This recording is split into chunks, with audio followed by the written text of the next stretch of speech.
Yes, it was, David. 10 years, as you say, since September the 11th, more than 6 years now since the bombings on the London transport system, including one here at King's Cross in the centre of London, carried out by British Muslims. The government of the day, of course, was only too keen to say that the attacks on London demonstrated just how real the threat was from Al-Qaeda, though they were far more reticent to acknowledge what opinion polls at the time suggested, which was that the attacks may have been a response to Britain's involvement in the war in Iraq. Well, now, so many years later, others say that the principle of cause and effect should be one of the greatest lessons to come out of the 9/11 decade.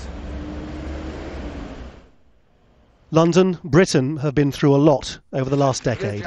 10 years which saw soldiers go to war for a cause which many didn't understand.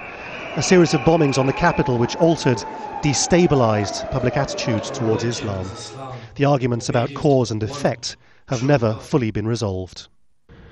In the years that followed September the 11th, America found no truer friend in its war on terror than Britain. Through thick and thin, through Afghanistan and then Iraq, the British government tried to persuade an increasingly sceptical public that the Bush doctrine was a cause worth fighting for. Many people warned that Iraq in particular would inflame Islam, that it was like attacking a very large animal with a very large stick. The government here said it was worth it. Those who got caught up in the London bombs of 2005 may not care to dwell on cause and effect. Living with the after effects is bad enough. JACQUI PUTTNAM survived one of the suicide attacks by a whisker. She came off her medication just 2 weeks ago. Britain may have moved on. She hasn't.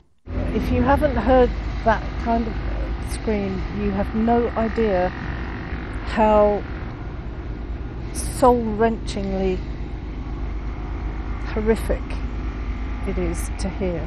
And they stayed with you? They stay with, yes. I can still hear them now. Talking to you, I can hear these screams. Having denied that the Iraq war was illegal, let alone a mistake, the political establishment in Britain refused to accept that the July the 7th attacks were in any way linked. Instead, they became a reason of their own for more and greater security. But this woman, whose grandson died fighting for the British Army, is convinced that 7/7 would never have happened if Britain hadn't been drawn into Iraq.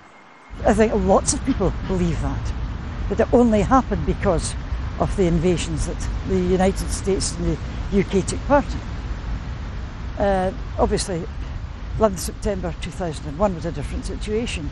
It wasn't in retaliation for anything, but I'm positive 7/7 was in retaliation for the invasion of Iraq.